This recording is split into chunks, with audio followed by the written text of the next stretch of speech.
eu procuro sempre estar entendendo o que Deus está falando e me colocando à disposição de aprender e reaprender continuamente. Não existe uma verdade absoluta a não ser o próprio Cristo. Todas as outras verdades que nós carregamos dentro das nossas estruturas internas, elas são condicionais.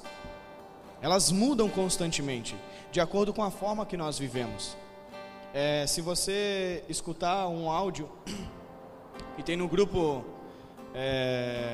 da escola de fundamentos, da Adriana, que mora em Portugal, ainda que ela fale português, ainda que tenha nascido no Brasil, por morar em Portugal a gente já escuta um sotaque diferente.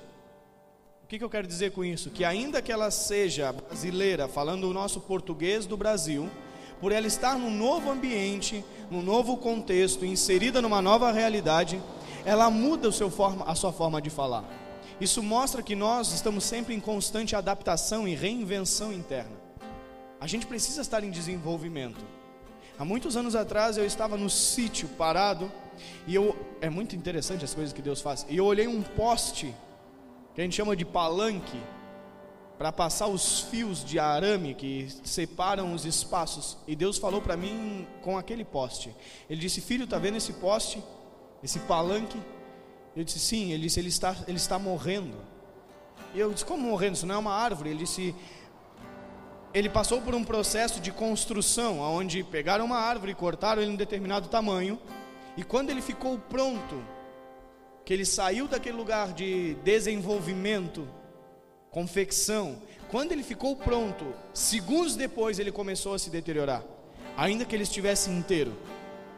E Deus falou: tudo aquilo que para de se desenvolver começou a morrer.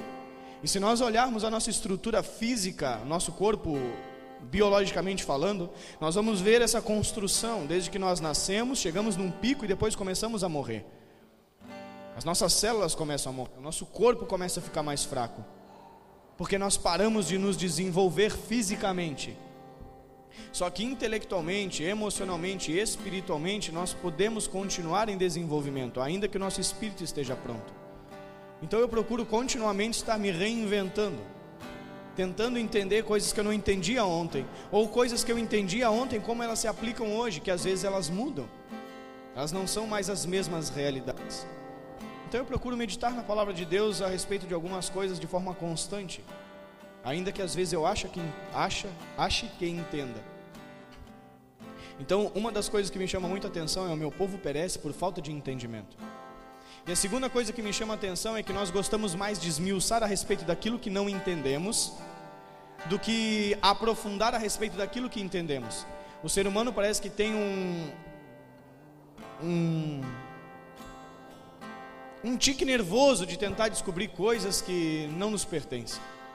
Não estou falando que nós não devemos investigar, mas Deuteronômio 29 diz que as coisas encobertas pertencem a Deus, e as coisas que foram manifestadas, liberadas, pertencem a nós e os nossos filhos, para que nós possamos cumprir a lei. Então existem coisas que estão ocultas, que ainda não foi liberado para nós, mas existem coisas que já foram liberadas, e aquelas que foram liberadas nós precisamos nos aprofundar, e quanto mais nos aprofundamos, mais crescemos. Então hoje o que a gente mais vê dentro da nossa estrutura relacional chamada igreja é um confronto de ideias, em vez de ser um desenvolvimento de entendimento. E é isso que faz um ambiente opositor se desenvolver, porque nós não comungamos de desenvolver uma ideia. É como se nós arrumássemos as cadeiras aqui, e em vez de simplesmente tentar entender como podemos desenvolver a melhor logística desse lugar, para usar ele de uma melhor forma, não, nós viemos, quem fez? Mas eu não gosto assim, eu quero que seja assado. Então nós não temos uma mentalidade com o objetivo de construir, sempre de se opor. Isso mostra que nós não fomos treinados desde pequeno para construir algo, mas sim treinados simplesmente para sobreviver. É uma mentalidade contrária ao Evangelho. Por isso a maioria de nós não consegue entender o Evangelho, não consegue entender a mensagem do Cristo, vive de pequenas porções, achando que aquilo é uma verdade totalitária, e não se desenvolve. Não se desenvolve.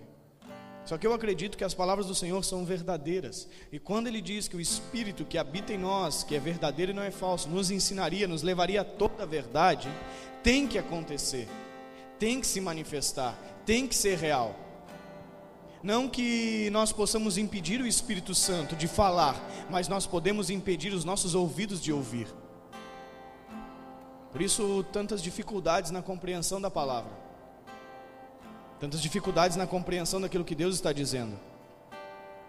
Esses últimos dias eu tenho falado com algumas pessoas de fora do nosso estado, pessoas pedindo auxílio, pessoas que estavam em outras nações em missão, que estão voltando para casa e não conseguem se deparar com aquela realidade por causa da própria família, por causa de situações que estão acontecendo ao seu redor e elas não sabem como lidar com aquilo.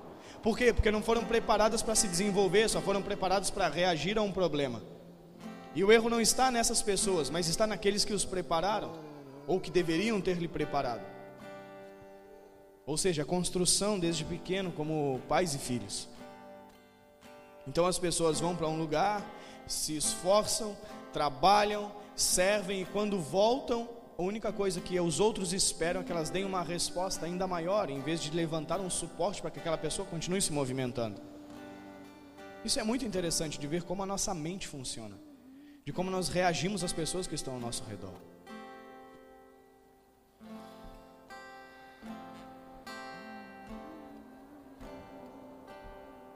Mas acredito que iremos aprender. Eu estava pensando a respeito de uma passagem que está em Efésios, mas eu queria começar com uma verdade estabelecida pela palavra que diz assim: num dos cenários, em Mateus 22, abre comigo Mateus 22, versículo 54. Nossa, já é 9h20. 8, foi o que eu disse. Cheguei cansado, eu disse, cara, eu vou tomar um banho, deitar e dormir. Quem é que diz que o cara dorme, né? Vira para um lado, para o outro e não tem como, a cabeça não desliga. Mateus 22, 54. Mateus não, desculpa, é Lucas, gente. Eu escrevi Lucas 52, 54 nem existe. Lucas capítulo 22.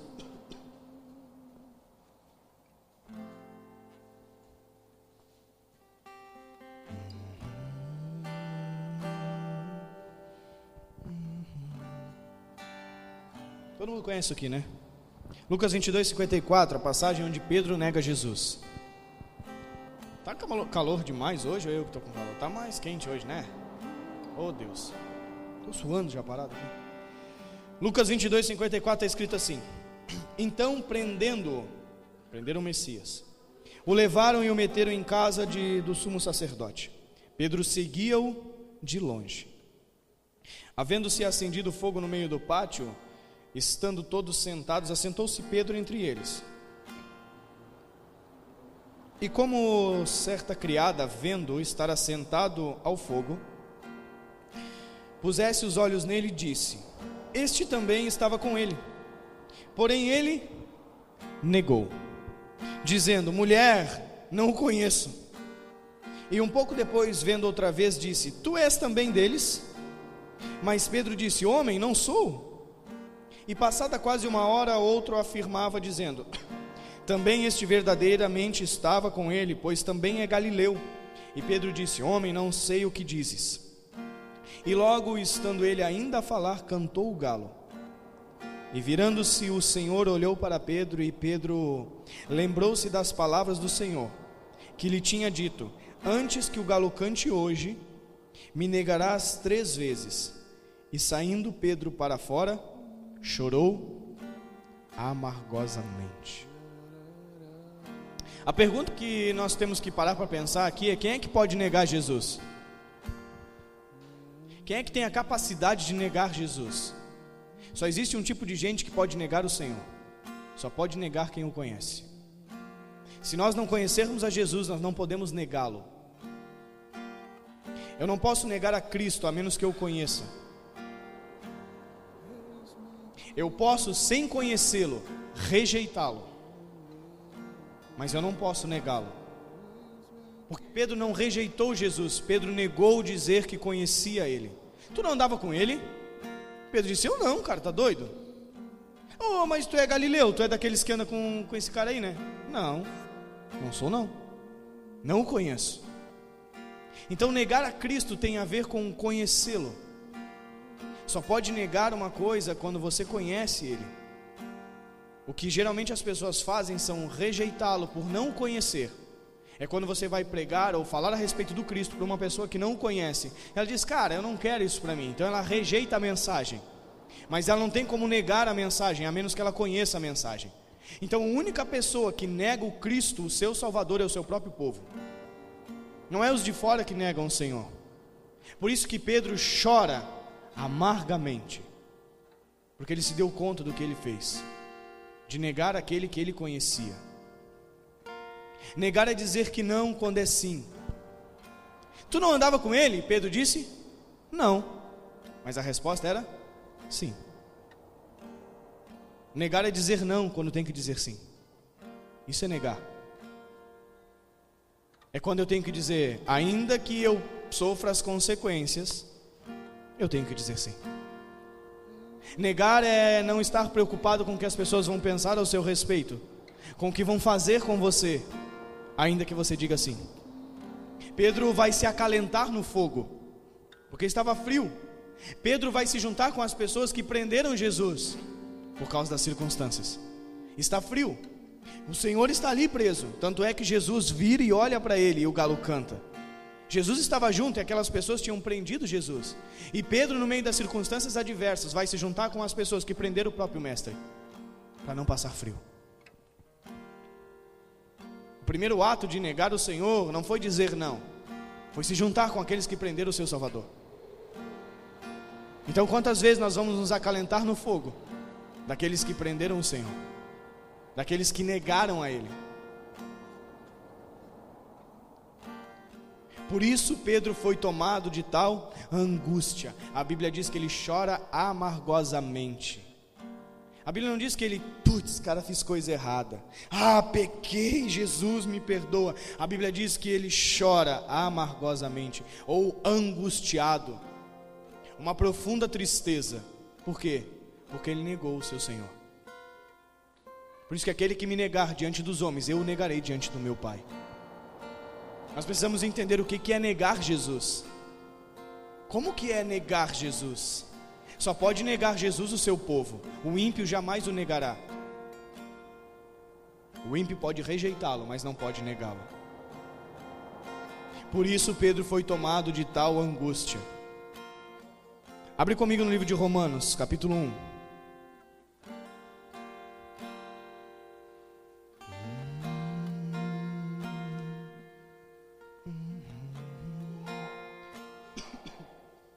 Nós vamos chegar aonde eu estava meditando hoje.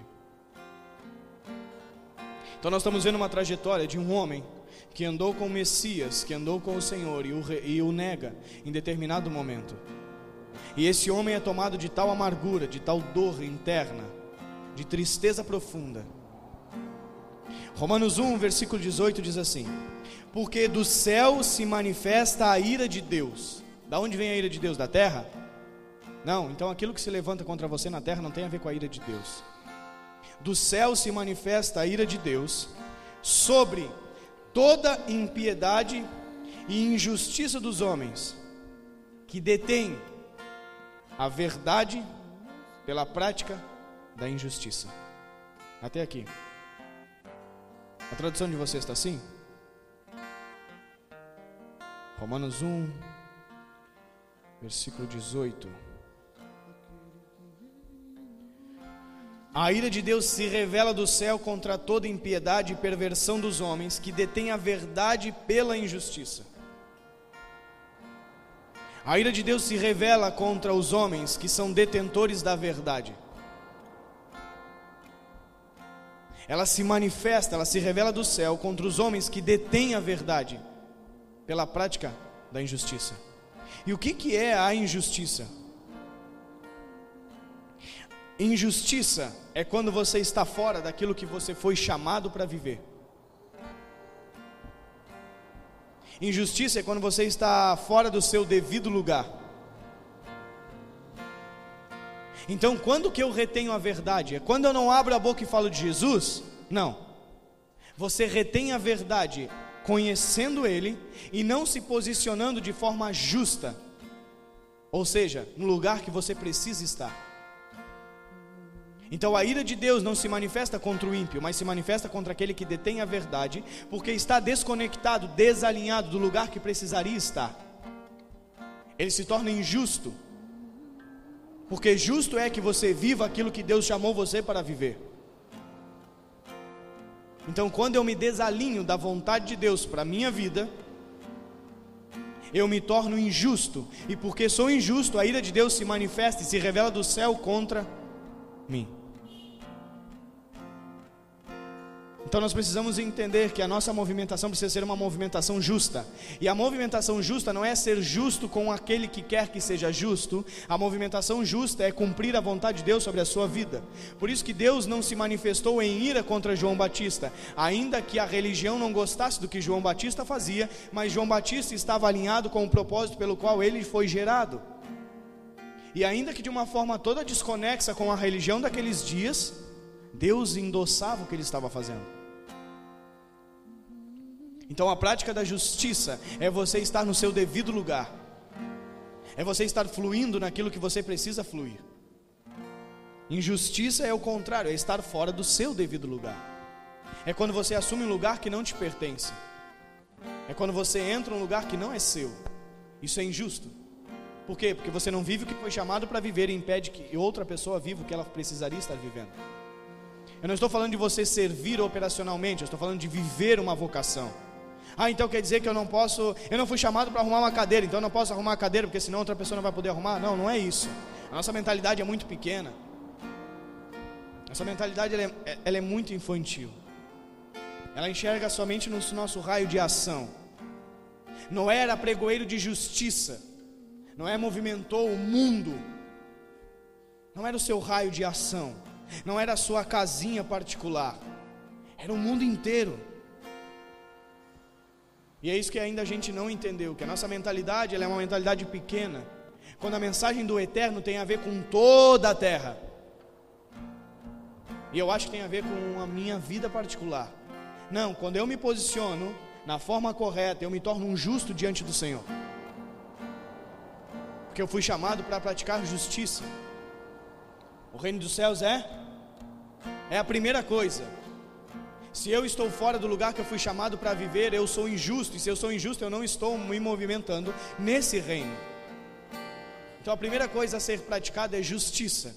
É estar alinhado com a vontade de Deus, a vocação do Senhor para a minha vida. Agora onde eu estava meditando hoje, abre comigo o livro de Efésios, capítulo 1.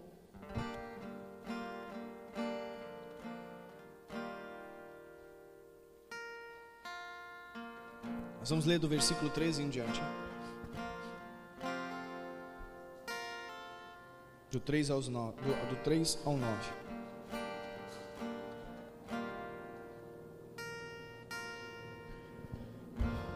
Bendito, versículo 3, o Deus e Pai do nosso Senhor Jesus Cristo, o qual nos abençoou com todas as bênçãos espirituais nos lugares celestiais em Cristo. Como também Ele nos elegeu nele antes da fundação do mundo, para que fôssemos santos e irrepreensíveis diante dEle em amor. Deixa eu ler nessa outra tradução, que tem um ponto e vírgula aqui que eu gosto bastante. Um ponto e vírgula muda toda a frase. Bendito o Deus e Pai do nosso Senhor Jesus Cristo, que nos tem abençoado com toda sorte de bênçãos espirituais nas regiões celestiais em Cristo. Assim como nos escolheu nele antes da fundação do mundo, para sermos santos e irrepreensíveis perante Ele, e em amor nos predestinou para Ele, para a adoção de filhos por meio de Jesus Cristo, segundo o beneplácito da sua vontade, para louvor da sua glória e de sua graça, que Ele nos concedeu gratuitamente no amado, no qual temos a redenção pelo sangue. Por que vem a redenção?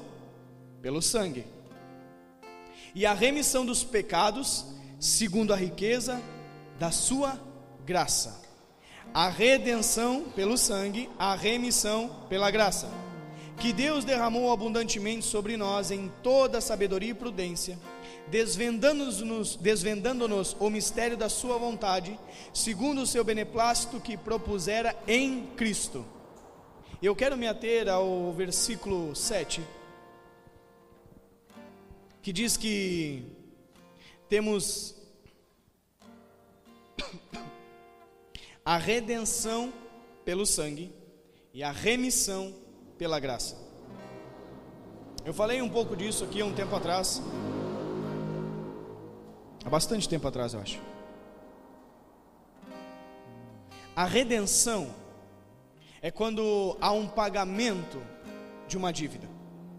Então, pelo derramar do sangue, foi pago a dívida que existia sobre as nossas vidas. E pela graça, nós, além de sermos redimidos, fomos remidos, ou seja, houve uma remissão. A remissão é quando Deus nos reposiciona. Uma coisa é Ele pagar o preço da dívida que existia e nos mantinha preso, redenção. Outra coisa é Ele me tirar de dentro da cadeia e me reposicionar, remissão. Então remissão é rever, realinhar. O RE na frente tem uma principal conotação que eu gosto bastante, que é restaurar. Tudo que nós, geralmente aquilo que nós vemos, não tudo é muita coisa, mas geralmente algumas palavras que nós vemos que tem o RE na frente, está dizendo que nós estamos restaurando, ou seja, levando ao modelo original. Então, remissão quer dizer voltar para o centro da missão original. Então, quando Deus me redimiu, Ele pagou o preço. Disse: filho, não há mais condenação sobre você. E quando Ele me remiu, a remissão, Ele me restaurou na posição original da minha missão. Ele realinhou a minha vida para cumprir uma missão. Então o sacrifício de Cristo na cruz paga os pecados. Ele fez, amém? Derramou o seu sangue e liberou a graça sobre nós. Só que a graça precisa ser usufruída. Ela precisa ser absorvida pelas nossas vidas, porque ainda que a graça esteja disponível, se eu não me realinhar com a remissão, ou seja, me posicionar para a missão, ainda que exista a graça, eu não desfruto, porque eu fui redimido pelo sangue, mas remido pela graça. Não, abre comigo Colossenses, depois nós vamos ler outra coisa, um pouquinho mais para frente. Colossenses 1. Vocês estão pegando aí, não? Está fluindo? Sim. Versículo 13, Colossenses 1, versículo 13, diz assim: Ele nos tirou da potestade das trevas e nos transportou para o reino do Filho do seu amor, em quem temos a redenção pelo seu sangue, a saber, a remissão dos pecados, o qual é a imagem de Deus invisível, primogênito de toda a criação, porque nele foram criadas todas as coisas que há no céu e na terra, visíveis e invisíveis, sejam tronos, sejam dominações, sejam principados, sejam potestades, tudo foi criado por ele e para ele, e ele é antes de todas as coisas, e todas as coisas subsistem por ele. Então o que Deus fez? Pagou um preço para me transportar de um lugar de cativeiro para um lugar de liberdade, para que eu possa viver a vontade do eterno sobre a terra. Ele me libertou para viver, Ele não me libertou para sobreviver. Ele me libertou para o cumprimento de um propósito, Ele não me libertou para dizer que eu sou livre. Então o que eu vejo é a maioria das pessoas entendendo que Cristo morreu na cruz e os meus pecados estão perdoados, mas elas continuam aprisionadas dentro de uma cadeia, onde elas não desenvolvem a vocação do seu chamamento, onde elas não desenvolvem o propósito das suas vidas.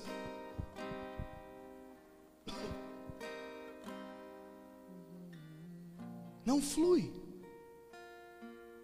Em vez de ser como um rio, se torna simplesmente uma represa. Ainda que haja uma fonte, não tem um caminho pelo qual trilhar. Então, se Deus me libertou, houve uma remissão, a Bíblia está dizendo que Ele está me libertando para cumprir uma missão, ok? Então, o que falta de nós hoje para o cumprimento dessa missão? Posicionamento. Porque ainda que a cadeia está aberta, Ele não te agarra pela mão e te arranca de lá. Ele não te pega à força e te tira lá de dentro. Nós precisamos nos posicionar. Não espere as pessoas se posicionar para você tomar uma posição. Olha como é que é os nossos dias hoje. O que você está esperando acontecer lá fora para você fazer alguma coisa? Quantos de nós estão esperando alguma coisa acontecer para que então eu faça algo? Não, porque quando fulano fizer aquilo, então eu vou fazer isso aqui. Não, porque quando acontecer isso, então eu vou fazer aquilo outro. Não, porque quando... É sempre lá fora. Não é para você esperar alguém se posicionar para você se posicionar. Não espere as pessoas se posicionar para você tomar uma posição. A sua posição definirá a posição das pessoas. Como assim? Quando você se posicionar, você vai perceber como as pessoas estão posicionadas. Entendeu? Não é difícil de entender, né? É um efeito rebote. É ação e reação. Então a gente sempre está esperando alguém se posicionar para que a gente faça algo. Mas quando você se posicionar, porque a sua vida só você vai viver, mas ninguém vai viver a tua vida. Mas ninguém vai dar conta da tua vida diante de Deus. Não existe desculpa nenhuma diante do Senhor. Ninguém vai poder chegar diante dele e dizer: ah, Deus, mas aconteceu tal coisa. Ninguém. Isso é uma das maiores mentiras que a gente conta para nós mesmos. Ah, essa circunstância não permite, Senhor, eu viver o teu propósito. Ah, Senhor, mas aquilo aconteceu. Ninguém, absolutamente ninguém vai poder justificar diante de Deus nada. Eu gosto muito de uma revelação que um profeta chamado Davi Gruber um dia contou. Ele disse que Deus levou ele no céu e ele viu o julgamento das pessoas. Ele disse que algumas pessoas estavam diante de Deus e se eu não me engano, anjos vinham e abriam os rolos, os pergaminhos, ou o livro da vida, alguma coisa assim, e Deus começava a ler o que estava escrito a respeito da vida daquela pessoa. E disse que aquela pessoa que estava em julgamento queria falar, mas a boca dela não podia abrir. Porque quando você chegou lá, acabou, não tem mais o que argumentar. Não tem o que dizer, não tem o que justificar.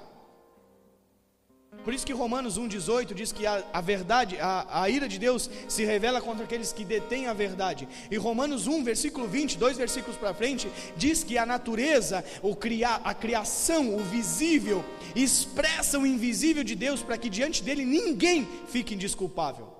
Então não vai ter ninguém que possa dizer para Deus: Deus, eu não pude cumprir a carreira porque eu nasci sem perna. Ele disse: já te arrasta, porque é possível. Ninguém. Só que nós gostamos de mentir para nós mesmos e justificar por meio de um monte de coisa. Ah, Deus, eu não fiz por causa do fulano, eu não fiz por causa do ciclano, eu não fiz por causa do dinheiro, eu não fiz por causa do tempo, Ninguém. E a maior expressão para mim de justiça de Deus para a nossa vida normal é o tempo. Ainda que você seja a pessoa mais pobre do mundo, você tem 24 horas. Ainda que você seja a pessoa mais rica do mundo, você tem 24 horas. Ainda que você tenha a menor saúde do mundo, você tem 24 horas. Ainda que você tenha a melhor saúde do mundo, você tem 24 horas. E não tem nada que possa acrescentar um único minuto à sua vida. Deus está dizendo: eu criei um padrão e todos podem viver dentro disso. Ninguém vai poder dizer para mim: não deu. O que determina o que eu faço e como eu faço é o meu nível de prioridade, de percepção, de importância quanto àquilo que Deus tem. Não é que não deu tempo, não é que eu não consigo, é que para mim não é prioridade. Para minha realidade isso não é tão importante. Porque eu entendi que Deus perdoou os meus pecados, mas eu não entendi que Ele perdoou os meus pecados para me posicionar na missão. Eu só entendi que Jesus morreu na cruz, mas eu não entendi que Ele disse: ei, agora eu te envio como o Pai me enviou, tá? Agora eu quero que você viva como eu vivi. E a gente olha viver como Cristo viveu, pensando numa estrutura comportamental, sempre pensando numa prática operacional. Esses tempos alguém postou assim: se você quer ser como Cristo, lembre-se que vai ter um Getsemane na tua vida, uma cruz e um Judas. Isso não é verdade. Talvez tenha Getsemane, cruz e Judas, mas não é uma verdade. E a gente vai absorvendo um monte de informação que não é verdade e transforma isso em verdade para as nossas vidas, achando que isso vai ser justificativa diante de Deus. Cara, e não vai. Se tem alguma coisa que me impede de fazer a obra de Deus, nunca foi o Senhor que me comissionou para fazer a sua obra. E obra de Deus não é nós estarmos aqui dentro pregando, não é nós termos um galpão, não é nós termos, eu sou pastor, eu não sou, eu tenho uma obra missionária, eu viajo. Não é isso a obra de Deus. A obra de Deus é que conheçam aquele que Ele enviou. A obra de Deus não é um movimento físico. A obra de Deus é uma verdade eterna que carrega dentro do nosso interior. A obra de Deus não é o que eu faço com as minhas mãos, isso é trabalho. A obra de Deus é o que eu faço com o meu interior, ainda que as pessoas gostem ou não gostem. A sua posição definirá a posição das pessoas. Como? Efeito rebote. Quer ver a opinião das pessoas? Fale alguma coisa que ninguém quer ouvir, você já vai descobrir o que acontece. Ação e reação. Abre comigo Gênesis capítulo 25.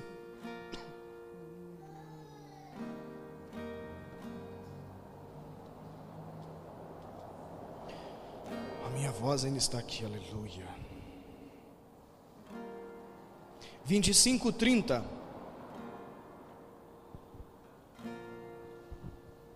Olha uma coisa que eu tenho pensado há algum tempo, de como eu sou tapado.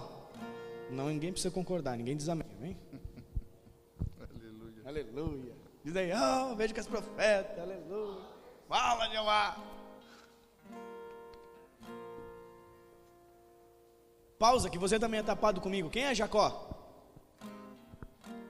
É o quê? É o... Não entendi. Parceiro? Trapaceiro. E de parceiro. O que mais que Jacó é? É o da Bíblia, tu vai ver. Jacó é o enganador, o trapaceiro. É ou não é? 25, versículo 30. E disse Esaú a Jacó: deixa-me, peço-te, comer desse guisado vermelho, porque estou cansado. Por isso se chamou o seu nome Edom. Então disse Jacó: vende-me hoje a tua primogenitura. Versículo 32. E disse Esaú: eis que estou a ponto de morrer, e para que me servirá logo a primogenitura? Pega esse negócio, me dá essa comida para cá. Então Jacó é o trapaceiro. E aí ele vai lá, porque vê Esaú cansado, ele faz um rango da hora, aquela lasanha, 4 queijos. É ou não é? Faz hora não como lasanha, gente. E ele vai e oferece para o seu irmão: ô Esaú, me vende a tua primogenitura, cara. Então todo mundo conhece Jacó como o trapaceiro. Volta um pouquinho. Estava lendo agorinha. Está aqui na Bíblia em algum lugar.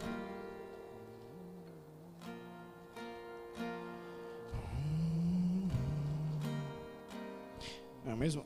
25, 24. É o mesmo lugar. Cumprindo-se os seus dias para dar à luz, eis que gêmeos no seu ventre. Saiu primeiro ruivo, e todo como uma veste peluda, por isso chamaram seu nome Esaú. Depois saiu seu irmão, agarrado sua mão no calcanhar de Esaú, por isso se chamou seu nome Jacó. E era Isaque de idade de 60 anos quando os gerou. Cara, isso eu aprendi com o Vitor. Esaú nasceu primeiro, mas o primogênito era Jacó, porque Jacó foi fecundado primeiro. Ele foi o primeiro a entrar dentro do óvulo, então ele se instaurou em cima. E Esaú foi o segundo a fecundar o óvulo.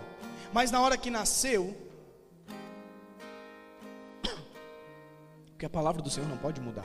A bênção é só sobre o primogênito, ainda que o pai queira abençoar quem ele quiser. Então Esaú nasceu primeiro e Jacó nasceu atrás. Então Jacó é o trapaceiro. É mentira, mas a gente acredita a vida inteira que ele é o trapaceiro. E ele não é. Ele é o primogênito. E até Jacó acredita que ele é o trapaceiro. Por isso que ele se disfarça para poder ir até Isaque e dizer: ó pai, eu sou Esaú, me abençoa. Quando Jacó assumiu o seu lugar diante da promessa, Gênesis 27, versículo 30.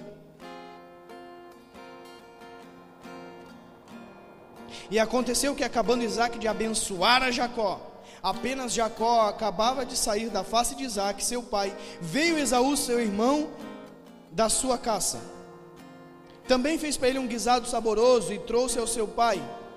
E disse ao seu pai: levanta-te, meu pai, come da caça do teu filho, porque para que me abençoes, abençoe a tua alma. E disse-lhe Isaque, seu pai: quem és tu? E ele disse: sou eu, teu filho, teu primogênito, Esaú. Então estremeceu Isaque de um estremecimento muito grande, e disse: quem, pois, é aquele que apanha a caça e me trouxe? Eu comi de tudo antes que tu viesse, e o abençoei, também será bendito. Esaú, ouvindo as palavras de seu pai, bradou com grande e muito amargo brado, e disse a seu pai: abençoa-me também a mim, meu pai. E ele disse: veio a teu irmão com sutileza e tomou a tua bênção. Então disse ele: não foi o seu nome justamente chamado Jacó? Por isso que 2 vezes me enganou, a minha primogenitura tomou, e eis que agora tomou a minha bênção. E disse mais: não reservastes, pois, para mim a bênção alguma? Ele questionando com seu pai. Versículo 37, então respondeu Isaque e disse a Esaú: eis que tenho posto por senhor sobre ti, e todos os seus irmãos lhe tenho dado por servos, e de trigo e de mosto o tenho fortalecido, que te farei, pois, agora a ti, meu filho. Dei tudo para Jacó, não sobrou nada, Esaú. E disse Esaú a seu pai: tens uma só bênção, meu pai? Abençoa-me também a mim, meu pai. E levantou Esaú a sua voz e chorou. Então Isaque respondeu seu pai e disse-lhe: eis que a tua habitação será longe das gorduras da terra, sem orvalho dos céus. E isso aqui é uma das coisas mais incríveis. Versículo 40: e pela sua espada viverás, e ao teu irmão servirás. Acontecerá, porém, que quando te libertares, então sacudirás o teu jugo do teu pescoço. Até aqui. Esaú entra no lugar de cativeiro por causa daquilo que acontece, porque ele cria que era o primogênito, que a bênção estava sobre ele, e quando não acontece como ele imagina que iria acontecer, vem um jugo sobre ele. E o pai diz: filho, quando você for liberto, então esse jugo vai cair. Aí olha 28, versículos 6 e 9. Do 6 ao 9 está escrito assim, um pouquinho mais para frente: vendo, pois, Esaú estava nervoso, triste, choroso, reclamando. Vendo, pois, Esaú que Isaque abençoara Jacó, seu irmão, o enviara a Padarã para tomar mulher para si dali, e que abençoando-lhe lhe ordenara, dizendo: não tomes mulheres das filhas de Canaã. Isso é Isaque falando com Jacó. E que Jacó obedecer a seu pai e sua mãe, e se for a Padarã. Vendo também Esaú que as filhas de Canaã eram más aos olhos de Isaque seu pai, foi-se Esaú a Ismael, tomou para si mulheres, além das suas mulheres. E aí fala o nome das mulheres. Aonde que ele foi? A Ismael. Quem é Ismael? Filho de quem? Da escrava. O que aconteceu aqui? Esaú foi buscar lugar em meio a algo que se identifique. O filho da escrava era aceito ou rejeitado? Esaú foi aceito ou rejeitado? Rejeitado anda com quem? Rejeitado se junta com rejeitado. Aceito se junta com aceito. Esaú foi buscar lugar em meio a algo que se identifique. Ele foi para a casa de Ismael, ele foi para a filha da escrava. Sua posição definirá quem se identifica com você. Para onde que Esaú foi? Pai, tu me rejeitou, tu não me abençoou, tu não fez o que eu esperava. Quer saber? Eu sei que tu não gosta daquelas mulheres, eu vou lá casar com uma delas. Com quem tu vai casar, meu filho? Com aquela que o pai também rejeitou. Com aquele povo, Ismael. Isso é fantástico. Deus é terrível. Sua posição, efeito rebote, ação e reação. A sua posição vai determinar quem irá se identificar com você. Por isso que eu falo uma coisa repetidamente: as pessoas não escutam o que você diz, elas sentem. E às vezes a gente não sei, talvez a gente não entenda o que a gente fala. A gente sempre vai se unir às pessoas que endossam o que eu estou sentindo, pensando e falando. Por isso que o corpo de Cristo é o ajuntamento dos diferentes. Quanto tempo nós falamos a respeito disso? É mão com pé, pé com olho, olho com braço, não tem nada igual. O ajuntamento dos iguais não é o corpo de Cristo, é Babilônia. Então, Esaú vai procurar aqueles que endossem os seus sentimentos. Eu sou um rejeitado, vou casar com uma família de rejeitados. Sabe aquela história de que os opostos se atraem? Mentira. Quando Jacó assumiu o lugar da promessa, que ele se posicionou, para aí, cara. Se a promessa está disponível para mim, eu vou entrar, eu não vou ficar esperando ninguém se posicionar para que depois eu me posicione. Porque se o irmão fizer, eu vou fazer, porque se o fulano fizer, eu também faço, porque se o ciclano arrumar, então eu consigo, porque se tiver aquilo... Não, ele simplesmente entrou. Quando ele entrou, a promessa veio. Quando a promessa veio, o outro... Blup. O que será que é o outro blu, né? Estou pensando agora. O que será que significa isso?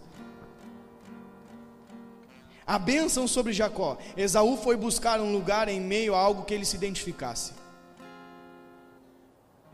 Quando você tem um problema, irmão, um problema assim, você procura alguém que vai te ouvir ou alguém que vai te falar umas verdades?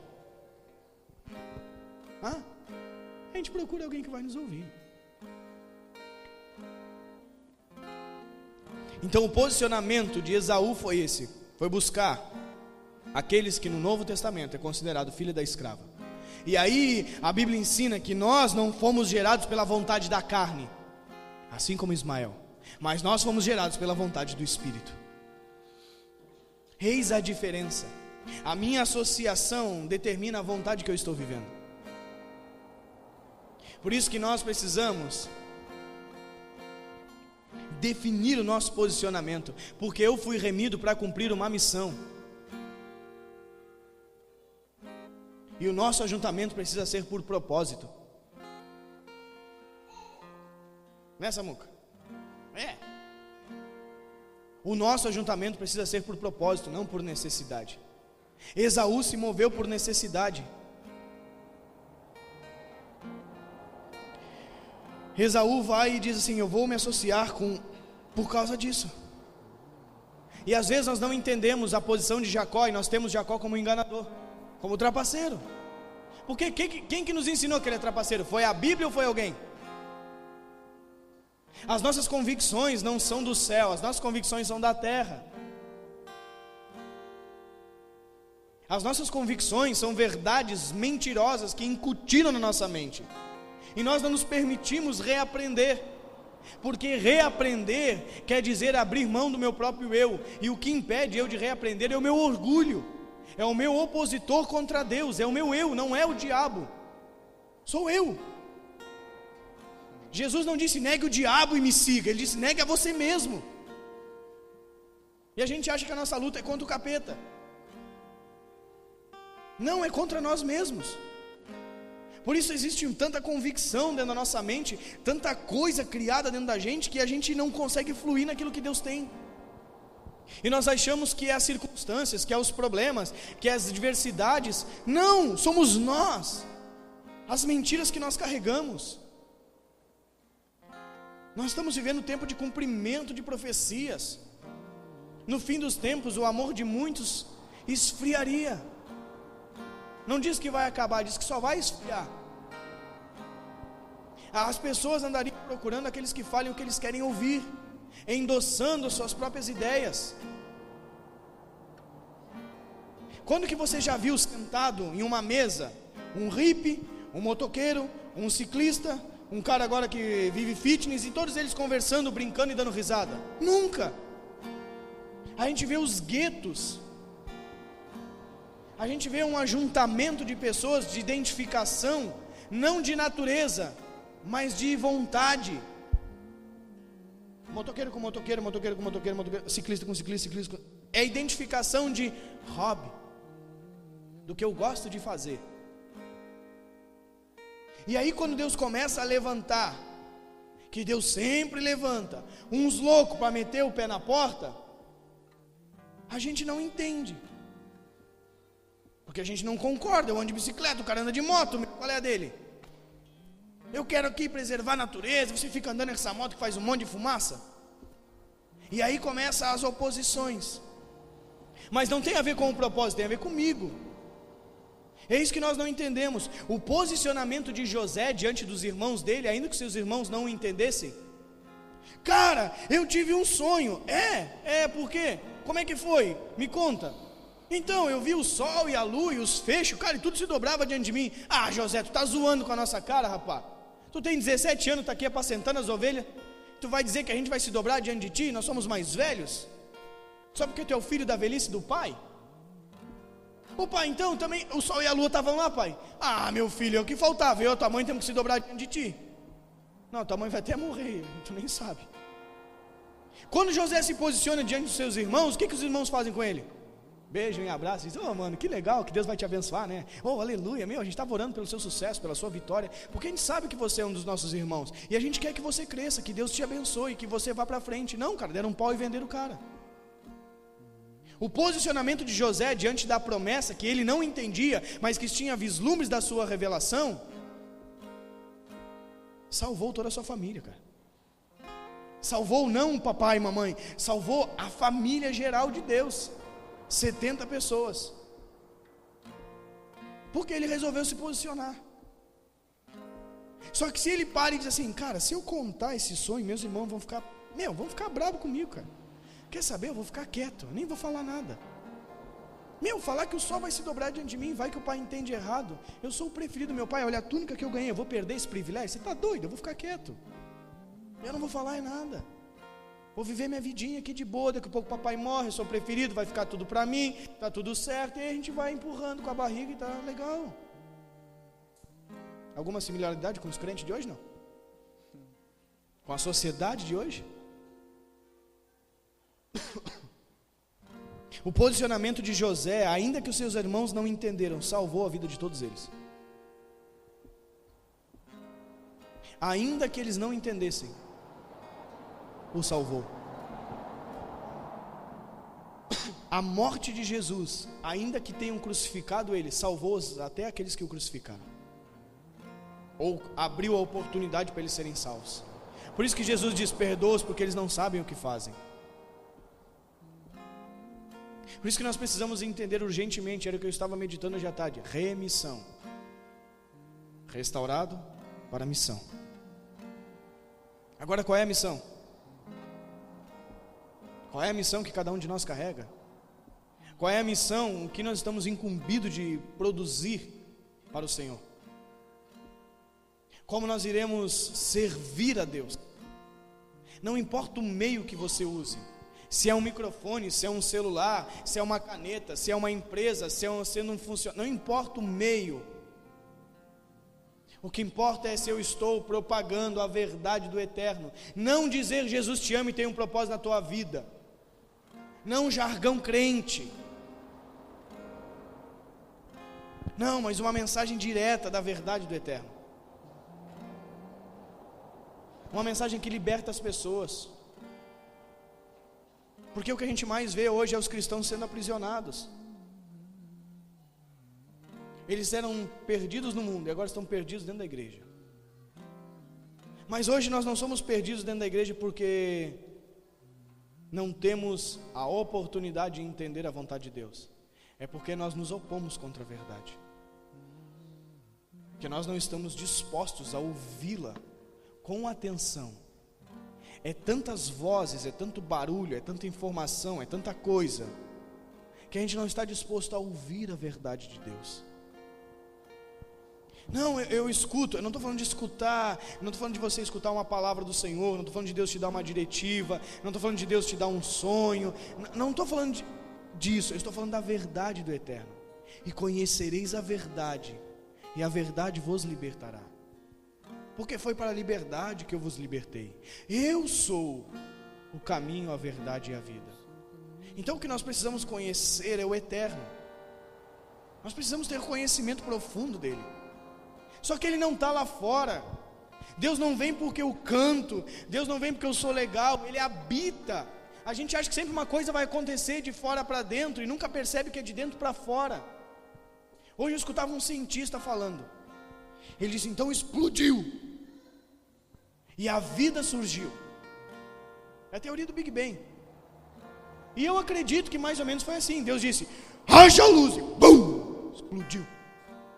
E aí ele começa a explicar assim, como que uma reza, como que uma oração, como que a imposição de mãos pode transmutar a energia de uma pessoa para outra, ou pode, por meio da oração, você alcançar uma pessoa que está a milhares de quilômetros de distância de você, e você promover a cura daquela pessoa.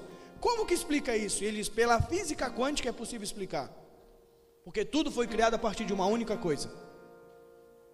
Todos nós estamos interligados de alguma forma. Que doideira, que é isso? Somos todos uma única coisa, interligados, e podemos acessar uns aos outros, porque viemos tudo de uma única explosão. Quando Deus diz, haja luz. E aí como é que isso se aplica na Bíblia? Eu disse, eu acho que esse cara estava estudando a Bíblia.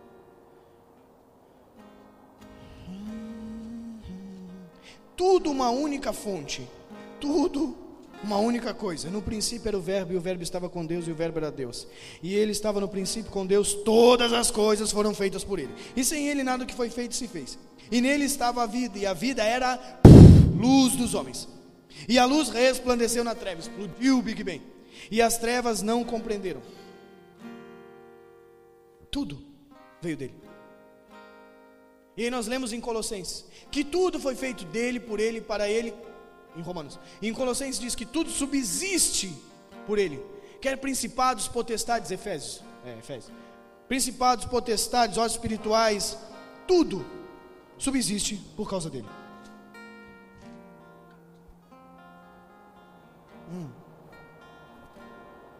Efésios 3, né? Não.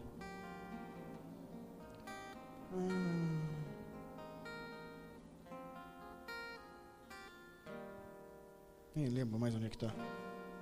Colossenses 1,17. Muito obrigado. Está na Bíblia, né? E ele é antes de todas as coisas, e todas as coisas subsistem por ele. Aí o que Jesus vem pregar que até hoje o povo não entende? Eu e o Pai somos um. Eu e você somos um. O que nos impede de ser um, então?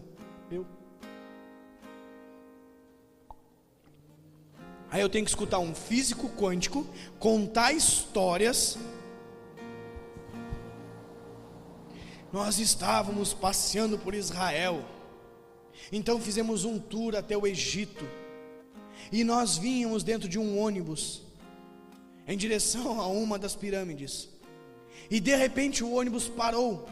O motorista desce, e 2 soldados dentro do ônibus que nos acompanham descem e começam a conversar na língua deles, pasmos. Então nós descemos uma excursão com vários cientistas. O que está acontecendo? O que está acontecendo?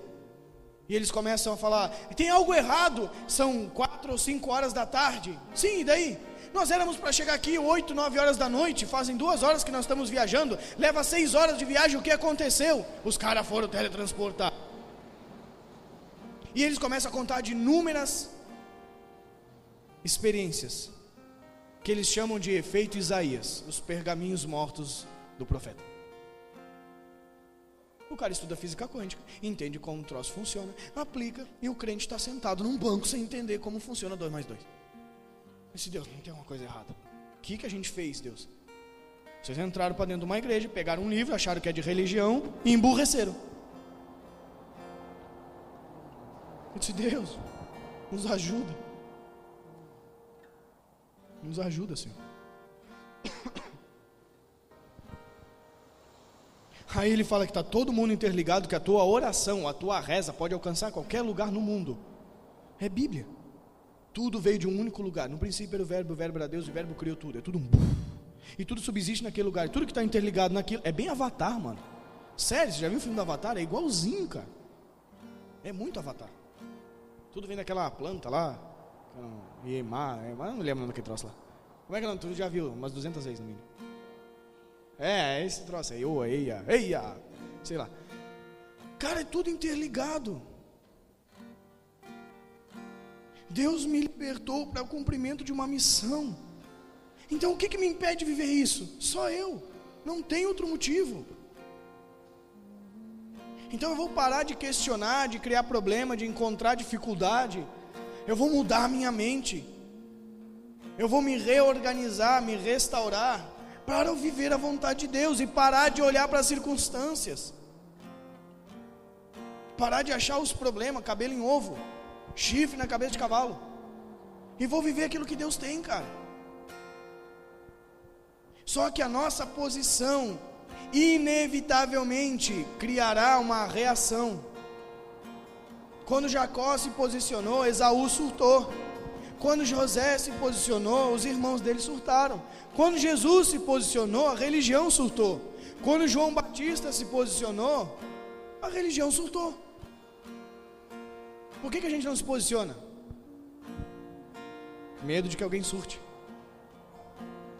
Toda pessoa que pauta as suas escolhas por nível de aceitação, ela revela rejeição. Todas as pessoas que têm medo de se posicionar porque as outras vão dizer alguma coisa, não entendeu que Deus aceitou ela. Cara, Deus nos amou quando nós éramos imperfeitos. Deus nos aceitou quando não tínhamos nada para dar. Deus nos perdoou quando só havia pecados. Deus nos chamou de filho e nos deu um espírito de adoção quando não tínhamos nada a oferecer. E Ele me adotou e eu não sou mais órfão para viver outra vez em temor, em escravidão. O meu espírito clama, Pai. Há um clamor, uma intercessão contínua de Pai, eu tenho um Pai, eu fui aceito. Há uma conexão no espírito o tempo todo. Verdadeiramente somos um, sim. O teu espírito clama, o meu espírito responde a você, é Pai. Ele olha e diz, Filho. E a gente fica procurando um monte de coisa e não se envolve com aquilo que precisa se envolver, que é a vontade dele. É uma doideira. É muito louco, cara, você analisar a nossa vida. Você parar para pensar de como a gente gasta energia em coisas que... Esses dias eu fui descobrir algo que eu disse, uau, sério que assim é? A depressão, se ela não for resultado de uma falha química no seu cérebro, uma debilidade física, ela só acontece, em 90% dos casos, acontece assim, por uma questão da forma que você pensa. Então você pensa de uma forma ruim, errada, contraditória, alimenta, empodera aquele pensamento, a ponto de que muitas vezes ele para sim de produzir o que precisa produzir no teu cérebro. Não tem endorfina, não tem serotonina, não tem dopamina, os hormônios da felicidade, da alegria. E aí você começa a entrar numa dor constante. E é muito interessante que para você construir dentro de você a depressão, você gasta a mesma energia que gastaria para construir uma convicção.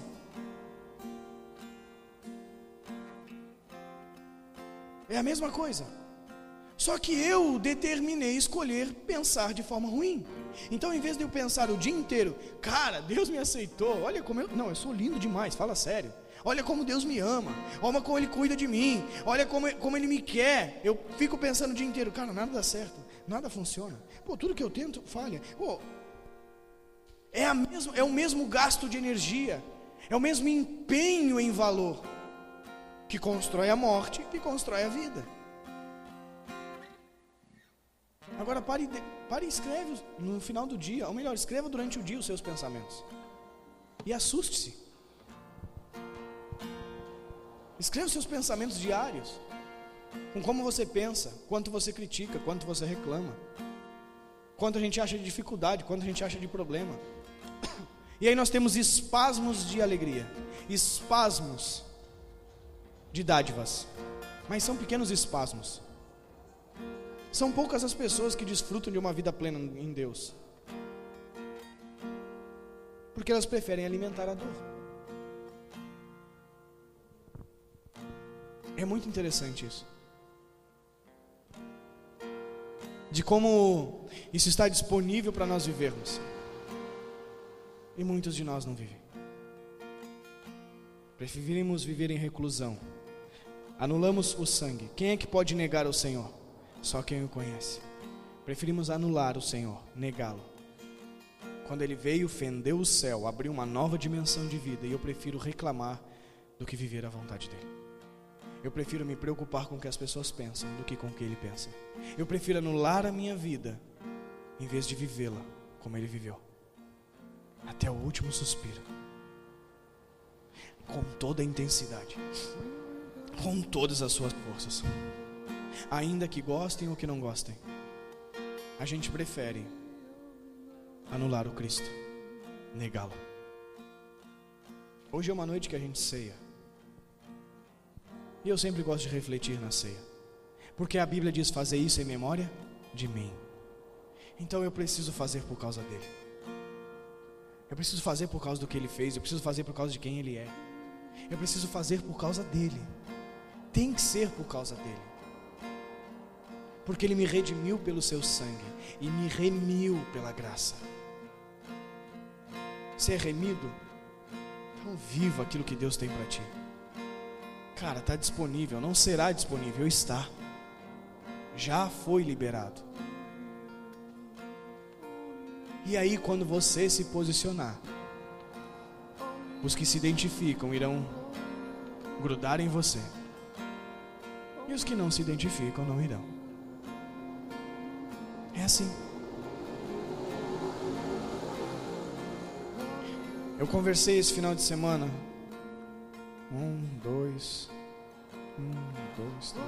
4 meninos. Um pouco mais velho, talvez regulando de idade comigo. Os outros entre 15 e 20 anos de idade. Eles não estão indo mais para a igreja. Vão nos cultos de domingo de vez em quando. Por quê? Porque a igreja é ruim? Não. Porque eles não querem o Cristo que é demonstrado lá. Nós começamos a falar. Eu estava entrando pro banho e eu vi lá. Não, cara, pois é, eu não estou mais indo no jovem, não sei o que. Por que você não vai mais?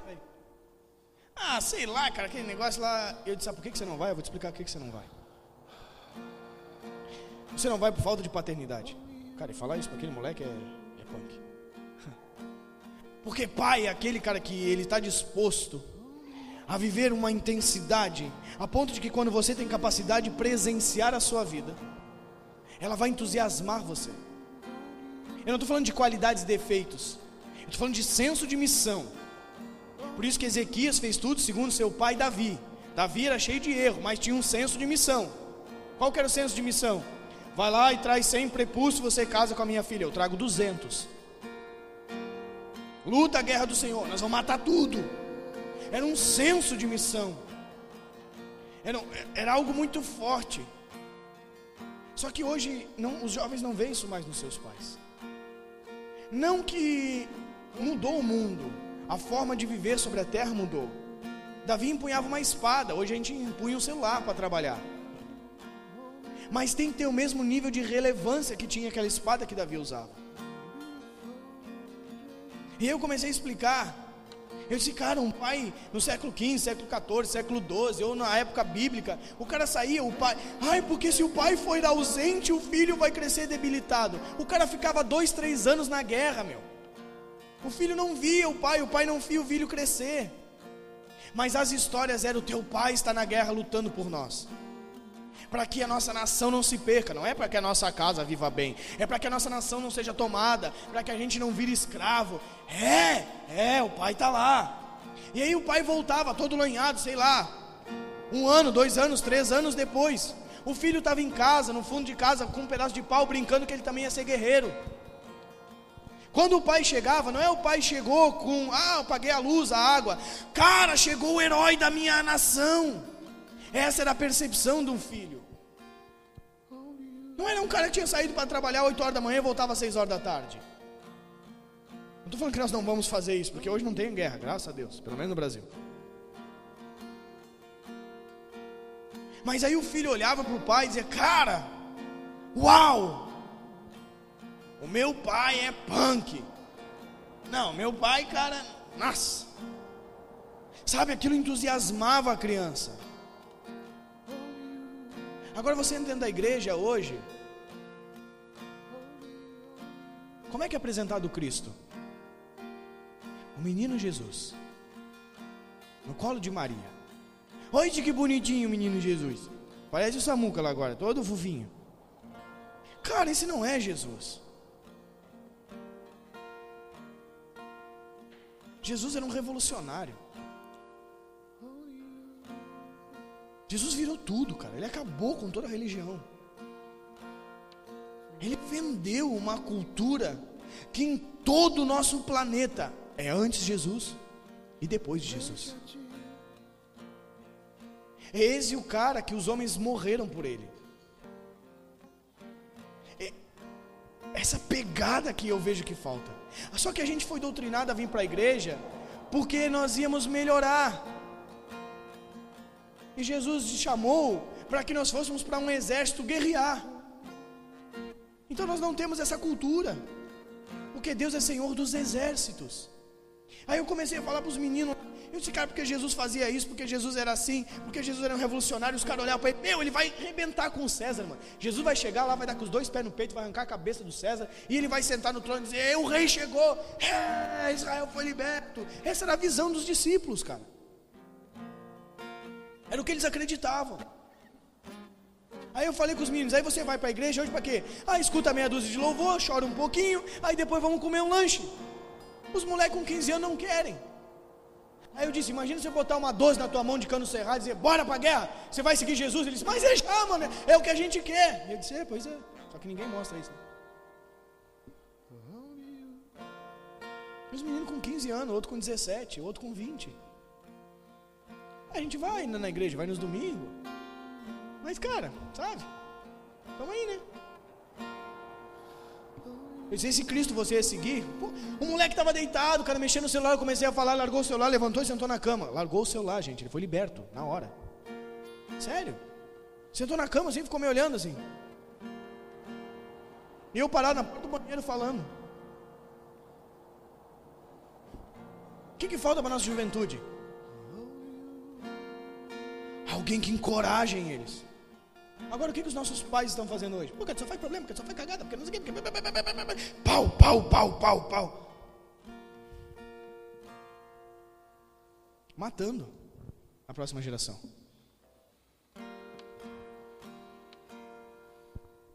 Matando a próxima geração. Cara, esse não é o Cristo. Não é uma religião. Não é. Enquanto as pessoas não entenderem isso, não vão sair do lugar. Nós precisamos ser revolucionários. Tem que ser como Cristo era. Não estou falando para nós sair, pegar uma 12 canos cerrados e sair tirando todo mundo. Tem gente que gostaria, às vezes dá vontade. Mas estou falando para você ter uma intrépida resolução. Onde o seu pensamento, a sua fala, o seu sentimento e a sua movimentação é toda em direção a um único lugar. Você só vai conseguir cumprir um propósito na vida quando você estiver disposto a andar sozinho. Se você não estiver disposto a andar sozinho, você nunca irá a lugar nenhum. Não estou falando para ir sozinho, estou falando para estar disposto. Jesus chamou 12 e depois disse, vocês não vão embora? Eu não vou parar. Quem não está disposto a ir, ainda que sozinho seja, não irá cumprir nada. Se tem alguma coisa que te prende, você não foi liberto.